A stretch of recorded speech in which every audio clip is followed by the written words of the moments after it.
तो वहीं उत्तराखंड के मुख्यमंत्री पुष्कर सिंह धामी ने वक्फ विधेयक 2024 पर प्रतिक्रिया व्यक्त करते हुए कहा कि अब यहां अनेक काम हो सकेंगे और हम जनहित में कामों को आगे बढ़ाएंगे। इस विधेयक के तहत सभी जमीनें सरकार के पास आएंगी, जिससे कई योजनाओं का विकास संभव होंगे। विपक्ष हमेशा तुष्टीकरण की राजनीति करता है, जबकि प्रधानमंत्री मोदी के नेतृत्व में देश में नवाचार हो रहा है। यह एक ऐतिहासिक निर्णय है और तानाशाही तब होती थी जब तुष्टीकरण और आपातकाल लागू किया जाता था। अन्य विभागों को भी बिना किसी वक्त में शामिल कर लिया जाता था।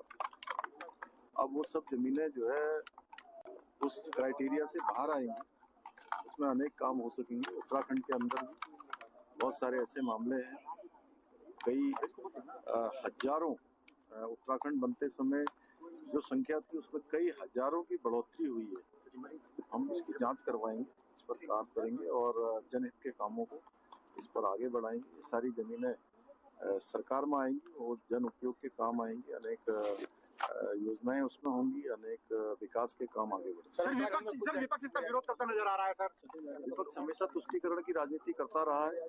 प्रधानमंत्री आदरणीय मोदी जी के नेतृत्व में नवाचार देश के अंदर हो रहे हैं, नए कानून लाए जा रहे हैं और जो देश की तरक्की में जिनसे योगदान हो सकता है, देश की तरक्की, गति, उन्नति, प्रगति बढ़ सकती है, वो सारे काम, वो सारे ऐतिहासिक निर्णय लिए जा रहे हैं। ये भी बहुत ऐतिहासिक निर्णय जो है, मैं आदरणीय प्रधानमंत्री जी को और पूरी केंद्र की सरकार को बहुत बधाई देना चाहता हूँ। सर विपक्ष ने कहा कि तानाशाही रवैये की तरीके से ये बिल पास किया गया है।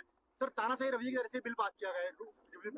इसमें तानाशाही उस समय में होती थी जिस समय में देश के अंदर तुष्टीकरण चलता था, जिस समय इमरजेंसी लगती थी, देश के अंदर कई ऐसे काम होते थे जिस पर चर्चा भी नहीं होती थी। आज चर्चा हो रही है, विधिवत संसद पास कर रही है। सर उत्तराखंड में कुछ विस्तारों के नाम बदले गए, क्या अभी भविष्य में और नाम बदले जाने की संभावना है? बहुत सारे प्रस्ताव आए हैं और हमने जो भी नाम बदले हैं यहाँ की जनभावनाओं के अनुरूप, हमारे जो महापुरुष हैं उनकी जो उस क्षेत्र से जो उनका एक तरह से सांस्कृतिक रूप से